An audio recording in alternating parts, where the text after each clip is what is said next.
So it all began one day when these twin siblings get shipped off to Oregon so that their parents can hanky-pank all summer. But their total hunk of a great uncle is like, hey, small children, go entertain yourselves while I fix this very boring and completely innocuous vending machine.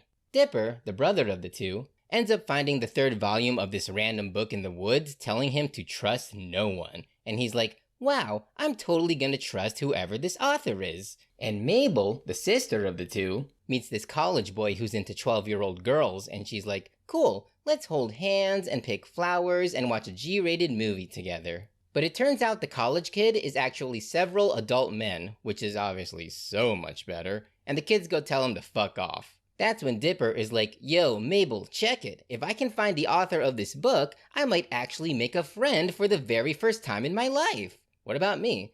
Oh, I meant friends I can eventually date. You're my sister, so obviously you don't count. Yeah, that's true. I mean, come on. A pair of brother and sister twins in a romantic relationship? What kind of sick, disgusting piece of shit would ever find that appealing?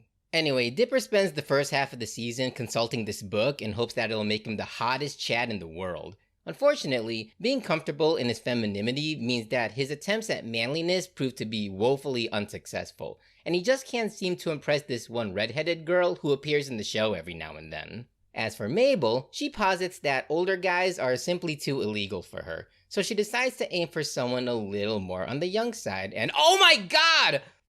What the fuck is that thing? Okay. This, whatever this is, takes Mabel out on a date and is all, well, howdy, m'lady. Care to join me as I explain concepts that I'm sure you, as a female, know absolutely nothing about? And Mabel is like, bleh! So she asks her brother to come get her, because while it's common knowledge that the adult in this situation should be the one to pick her up, Stan is too busy making dank memes to be of any use. Oh yeah, I should probably talk about this guy for a bit. This tall glass of snake oil is called Stan, and he makes a living selling shit that people don't actually need. You know, like Funko Pop figures. Seriously, who buys that stuff? Anyway, now that he's got kids to look after, he does the responsible adult thing and is like, Seuss, the children entrusted in my care are being a little difficult. Go watch after them for me. And dude is like, for you, Mr. Pines? Always. Anywho, Mabel shows off her rad sociability powers by getting herself a pet pig, 2 friends who match her freak, and a blonde rival girl with no redeeming qualities whatsoever. All in a span of like 2 episodes. Even better, she ups her game considerably when she woos the off-brand Backstreet Boys and this fish guy. And I'm like, bro, just shave it all off. Like, seriously, it's for your own good. Dipper, on the other hand, is not doing so hot on the whole Chad front. He's still got his sights on what's-her-name, and it gets even more complicated when she starts dating this greaseball. Now, if you think I'm exaggerating when I call him that, let me remind you, when Robbie found out that Dipper, little baby Dipper, had a crush on his girl, he legitimately felt that this tiny-ass kid was gonna cuck him. Are you fucking kidding me, dude? Like, are you seriously that much of a loser incel that you subjected your girlfriend to non-consensual ASMR because you thought she would leave you for this small child? Get completely out of here. And Dipper, my dude, you're lucky you're only 12, otherwise I would have taken a page out of Stan's book and bashed your face in for pulling that rebound crap. I don't care if Wendy is kind of boring and barely has any plot relevance. You don't break a couple up just so you can slide in and steal the girl away, let alone a vulnerable teenage girl who probably just realized she isn't some conquest for fuckheads to win over. Pull that shit again, and I swear to God I will leak your browser history on Reddit. Not Twitter, though. I'm not that cruel.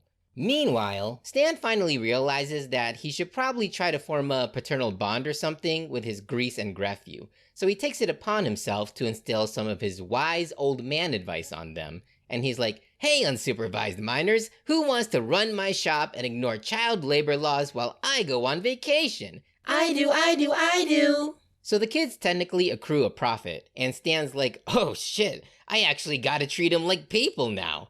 So he tells the boy that a clean sock makes a great substitute for tissue paper, and when he accidentally sends Waddles the pig to his doom, he gut punches a pterodactyl so that the girl won't hate him anymore. But these wholesome episodes of familial love are abruptly cut short when Gideon reveals his latest scheme. See, the little dude actually has volume 2 of the mysterious book series, and he summons the completely unfuckable, I don't care what you all say, Bill Cipher. He uses his vague Illuminati powers to try to make Stan give up the Mystery Shack, but the kids manage to stop him, and Bill's like, I'll be back, exclusively on Disney XD.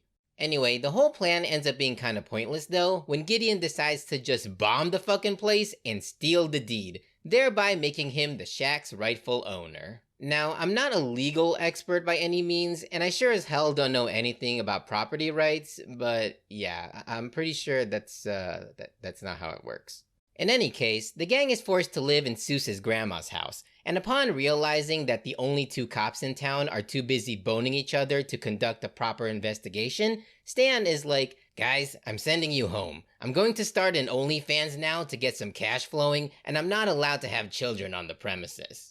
Meanwhile, while Stan's subscriber count goes through the roof, Gideon suddenly realizes that being a homeowner with no spouse means that your taxes are drastically high, so he makes a big-ass robot to force Mabel into a marriage, a move that Dipper here doesn't take too kindly towards. He ends up beating Gideon's fat little ass using the power of sibling love, and they finally win back the Mystery Shack. And Mabel's like, you see, bro? You don't need to follow some arbitrary rules in a book to become a Chad. You just need to care about people enough to punch a child in the face sometimes.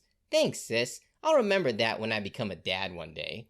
So they give Stan the book, and now that he has all 3 volumes in his possession, our favorite old con artist is like, after all these years, finally, I can fix the vending machine.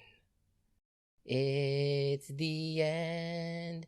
That really sucks. If you want to see the next one, be sure to subscribe to my channel right here on YouTube. Your support goes a long way. What will I do next time? I'm running out of Disney cartoons to talk about. Oh shit.